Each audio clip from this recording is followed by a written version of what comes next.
Hey there, how you doing? Good. Apologies for everything. I was having some tech issues. Oh, no worries.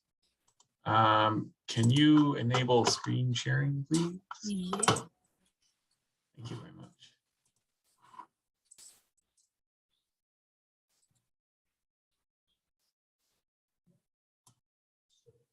Are you able to share now?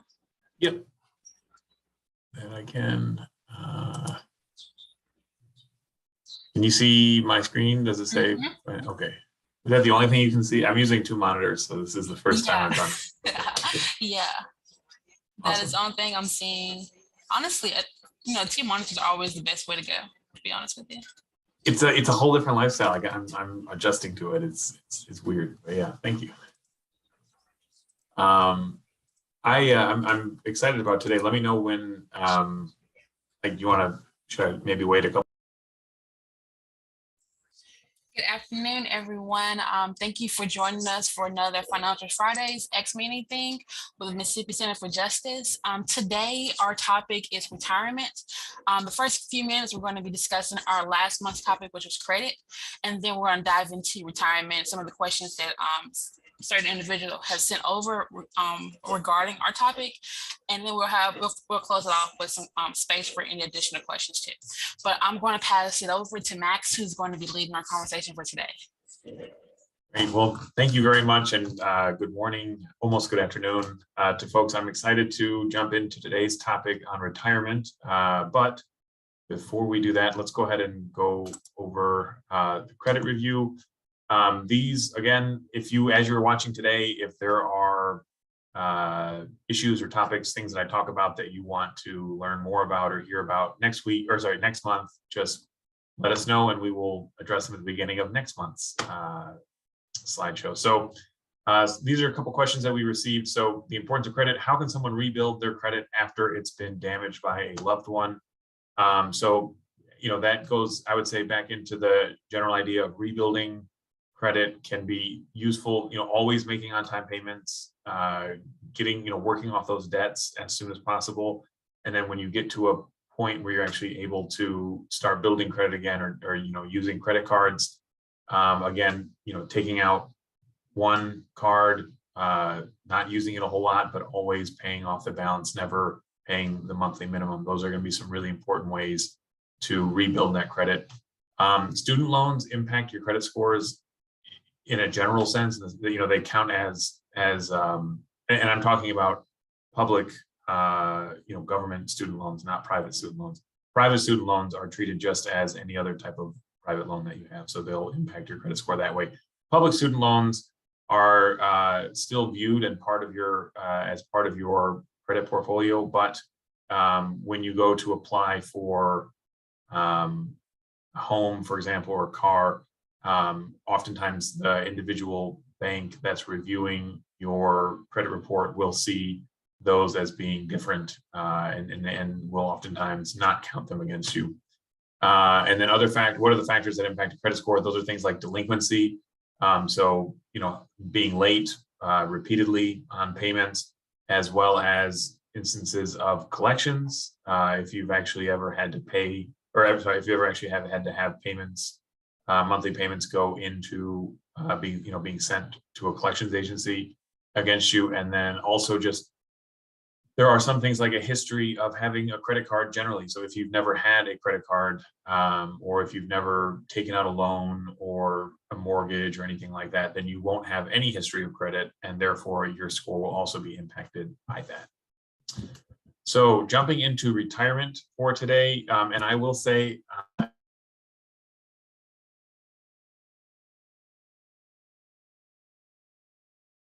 get a little bit things that I'm not doing to the that I should be doing. This was certainly one of those topics. So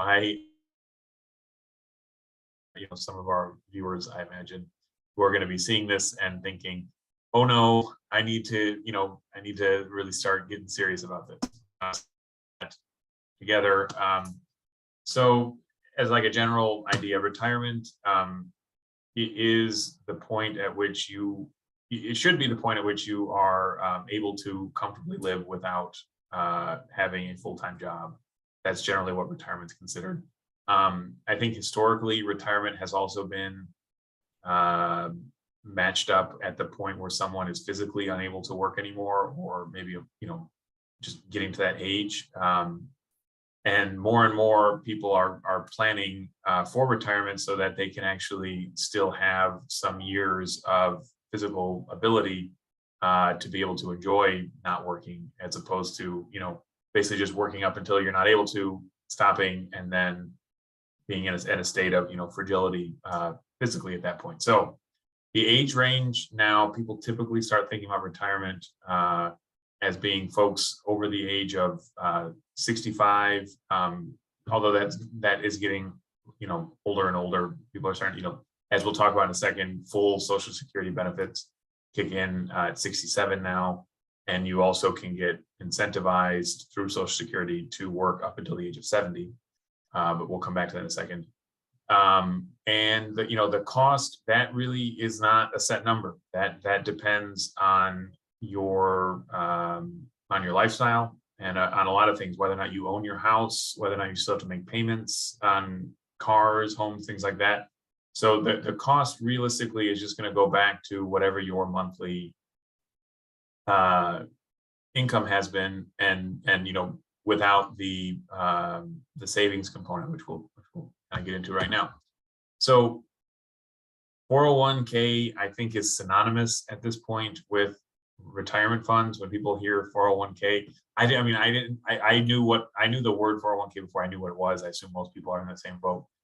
So let's talk about what that is. It is a type of a retirement savings plan that is, there are different forms of it. Not everything is a 401k. It's actually named, the name itself comes from the certain part of the IRS code where that's actually found, where this law exists. Because for this type of fund to exist, there had to be a special law created to allow for it, which I'll talk about in a second. But at its core, what it is, it's a way for people money now while they're working full-time to then receive that money later on in the future. And there's two general types. One is a traditional 401k. The other is something called a Roth, R-O-T-H, named after a guy named Roth. A Roth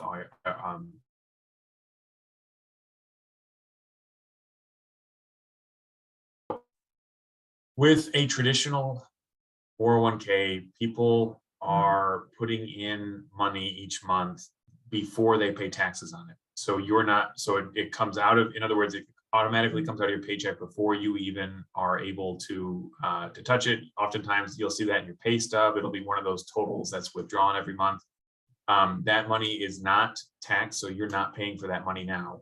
It goes into an account that's supposed to be, basically not touched until you need it when you get older. And then when you start taking money out of that, you pay taxes on it. There are some other rules associated with that as far as the age at which you need to wait to start taking money out versus, penalties and things like that. Not going to get into a whole lot of that. Just know that if there are options to take out that money before you retire, but it comes with a pretty big penalty. And so oftentimes I advise don't do that unless you absolutely need to for an emergency. And so again, traditional means you're not paying taxes on that money now. You pay taxes on it later.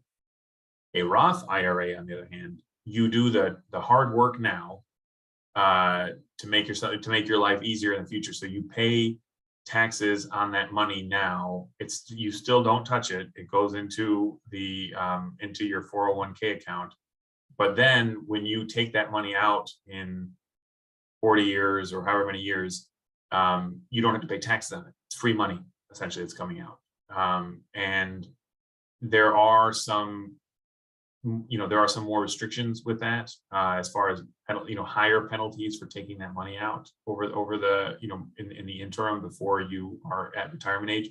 So whenever you set up one of these 401ks, and typically you're able to do that through your employer, which I'll talk about in a second. Everybody here, that's going to be the city of Jackson. But I imagine there's going to be someone that would be able to talk with you about what if there is this option. And it might not be a 401k. I remember when I worked for Sunflower County public schools up in the Delta, it was like a 401F or something like that. I mean, it's basically the same type of a thing, but it's just a different part of the tax code. So it's not called 401K, it's called 401 something else, because it was a government, Sunflower County Public Schools was part of the, Mississippi state government. And so it was part of PERS, PERS, retirement savings, which I still need, I will say, and this was one of the things last night when I was preparing for this that was making me really anxious, was I realized I still need to transfer my money from my PERS account into my new 401k account that I have with my new job. And it's not even a new job. I've been here for like 3 years, so it's just me being lazy at this point. And then I'll also mention at the last set that the CARES Act, so basically COVID, as has been the case with a lot of things, the early withdrawal. So what I had just said a moment ago about how if you take money out of these accounts early and you get penalized for it, Congress and signed by President passed a law that allowed people to take out money without these kind of penalties. Although they were suspended. That's not going to be forever. It's going to go back. So just keep an eye on that. This is an example of matching, which I'll talk about in a second. Actually, I'll skip to this right now. Say matching. So check to see if your employer will match. Oftentimes, government agencies will not match, but sometimes they will.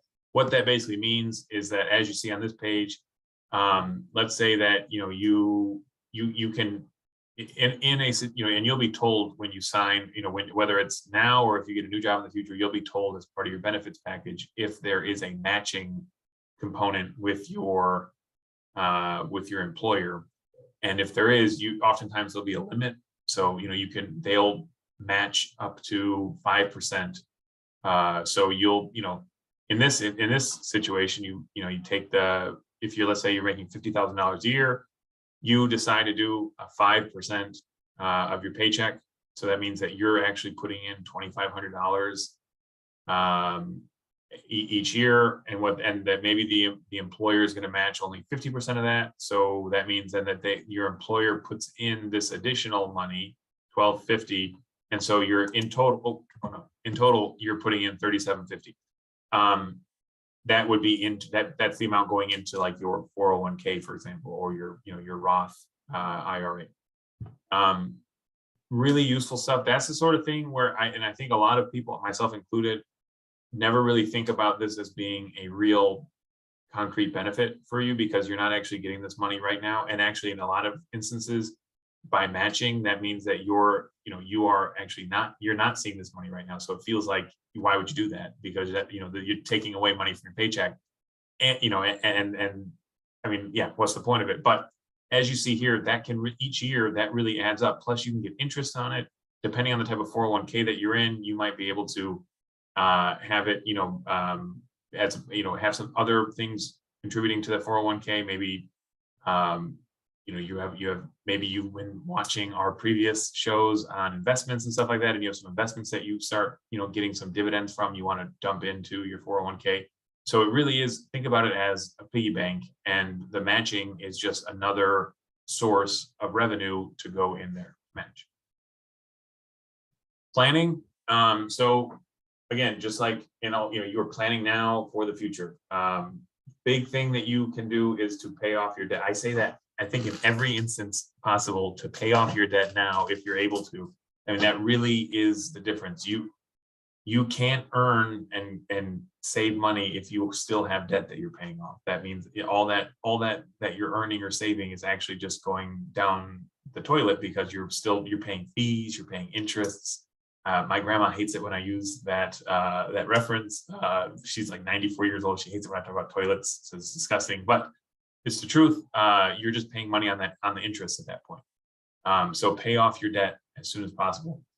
I believe it should be a review for some folks as part of from the investments and savings Financial Fridays, but try to follow a 50-30-20 model where you use 50% of your monthly income to pay for fixed expenses, things like rent, housing, utilities, phone bills, stuff like that. 30% for flexible spending. Maybe that's going to be, eating at a restaurant, going out to a movie, something like that. And then 20% would be your retirement fund. So trying to store away as much of that as possible into whatever kind of retirement fund you have. I know Social Security is another big thing that people oftentimes have questions about when it comes to their planning. And so let's talk about what this is. So this was Social Security is almost, I think it's like 90 years old, the program itself now. We've had our first several generations of people, retire and receive Social Security. It's also something I'll say that, I remember hearing especially during, George W. Bush, which was a long time ago, it was 2000 to 2008, talking about, we need to privatize Social Security and all this stuff. It's not privatized. It's still pretty much the same Social Security that it's always been. And so let's talk about what that is. So you have to actually become eligible to get Social Security. Not everybody can get it. The way that you become eligible at a minimum is having paid 40 credits. And it's possible to get 4 credits a year. So in other words, it would be 10, the minimum is 10 full years of working with at least $6,000 each year. So $6,000 income to get the 4 credits that year. To get 1 credit for the year, you make $1,500. So that's how you actually can qualify for it. And in addition to that, you need to be 67 years old to actually start getting money out. Although I'll talk about in a second, you can take out money early, but you can start doing retirement early, but you get penalized for it. You don't get your full payments. Social Security really is intended, though, as a way for you to maximize your payouts. So it's not, and it makes sense. It's not set up in such a way for you to do the bare minimum to then get the most out of it. In other words, the way that you get the most out of Social Security is by putting the most into it. And the way that you put the most into it is by earning the most possible. And by that, I mean that they actually base your monthly payments on your 35 years of highest earnings. I think actually back my dad was a nurse for pretty much his whole life, registered nurse, worked in a hospital until I think he was like 60 or 62, and then got a job working as a manager at the hospital where he was making, a little bit more money that year than those years than he had previously. And he actually, he got past the age of 67. He wanted to keep working longer than what he actually needed to for retirement, because he wanted to raise the level of the average of his highest earnings to benefit the overall amount of money that he would get paid out by Social Security. And that's a real thing. People do that. I mean, if you are someone who, as more and more people are now, who are reaching your peak salary, maybe when you're, 55 or 60, it doesn't, if you're still in, good enough condition, and if the work's not miserable, it might be useful to work a couple extra years so that you can get some higher earnings for those years, because those higher earnings are, again, going to give you more money each month. Down there, you'll see for 2022, the maximum amount that someone can get is $3,345. That's for someone at full retirement age, that's 67 years old.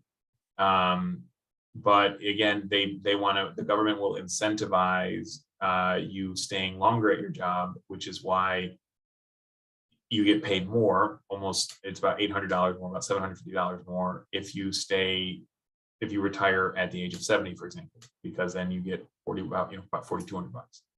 And then additionally, you can retire early, 62, for example, but you end up making considerably less money, about $1,000 less money a month. As I said on the previous slide, your monthly Social Security benefit gets bigger the longer you wait, up until the age of 70. So again, if you're in good health, you have a good job, and it's not miserable going to work. If you want to keep working until you're 70, it's only going to help you. And then the last thing I'll say on Social Security is that people can actually take your monthly payments on your behalf. That can be either a spouse, survivors. I mean, if someone passed away, either the living spouse or children under the age of 18, or if they've been or if your child was disabled before the age of 22, they can also then receive payment at that point. I wanted to leave, I think I may have left actually a little bit too much time for questions this time. I'm so sorry. This might be one of our shorter programs. But I'm curious if anybody has any. I mean, we've got a very generous amount of time to talk about this. So please, if you have questions, I would love to talk with you. Awesome. Thank you so much, Matt. There was one question that came through earlier. You were talking about transferring your money from one retirement account to another because of your switching jobs. Like, is it a hard kind of situation, or like what's involved within that? It is, as most things are, with banks and lending institutions, or not lending institutions, banks and financial institutions. It's a matter of filling out a form, depending. So PERS, I happen to know the PERS retirement fund system. They require you just to fill out a form where you include your new fund where you want the money sent, and then they do that for you. But I would say the first step for anybody is to just call them their current bank. Actually, you want to call both. Call the current one to get, to see how it's possible. But let me strike all of that. I'm going to start over again. Oh my goodness. Call the one that you actually want to keep. Call that. Make sure that you have your account number, their official name, everything that you're going to need to tell the old guys, and then call the old guys that have your money from before. In my situation, that would be the PERS people, and then you would fill out whatever form you need to fill out, and then provide them with your account number and where to send that money. And is there a time limit for you to be able to call any of your old jobs to get that done? I'm not aware of a time limit. From my understanding, that is yours. I mean, that's your. I mean, the money that's in that retirement account is yours. I mean, it's your property at that point. So there's not. It's not like you lose it if you don't use it. Yeah, gotcha. Because I've seen some articles about how a lot of people tend to forget about their retirement benefits from their old jobs. So that's interesting. Pretty cool. That's exactly, yeah. I think the real reason why people lose it is because they forget about it, and then at that point. And the other thing too is some of this stuff is so. I mean, I think I have like $4,000 in my PERS account, which again, if I were to actually take that money out to use it right now, I would be taxed at such a high rate that I think I would end up with maybe $2,500 of it or something. I mean, that's just a guess. But it's certainly, I would lose quite a bit of money, whereas you're allowed to roll that money into a new account and not lose that money. But then if I don't roll it in, if I just keep it there, so either I can withdraw it and then pay a huge penalty for that. Although right now with the COVID stuff, it's not that easy, which is what I talked about before. But assuming this is a non-COVID world we're in one day, you either take it out, pay a big penalty, roll it over, or forget about it, and then who knows what happens? At the end of it. We had another question to roll in. Does retirement look different depending on your age? So depending on when you actually start working, how does retirement change? So a couple of factors really play into how retirement can look depending on age, both age of when you start working and age of when you retire. So the age when you start working, that just impacts that, that determines your eligibility for retiring early. So, 35, it takes your 35 highest years of work, and so if you start working at a really young age, and maybe you don't start with maybe you start at maybe you graduate from high school and you get a job immediately and you start working at that point, and you have to work your way up the chain, and so your starting salary might be lower than someone who came in at a different role or different position, but might have been older themselves because they would have gone to school or had other things going on, life experiences. That would then impact your overall amount of money, the average that for the 35 years. It's not going to, no matter what, you still need, everybody's going to need to get that for the Social Security side of things. You're still going to need to get those 10 credits, 40 40 credits, 10 years worth of credits. But that's just on the Social Security side. On the 401k, I mean, a lot of things. I mean, so if you're someone who starts working part-time, for example, you're probably not going to have a 401k, because that's not, a lot of part-time employees are not given a benefits package that includes that. And so it would be your responsibility as a private individual to set that up. So that's also a big thing as far as, people, when people actually get into these roles that come with, employee designated funds versus having to do that themselves. That's gonna dictate a lot of how much money they have at the end of it. Gotcha. And I think we have time for one more question.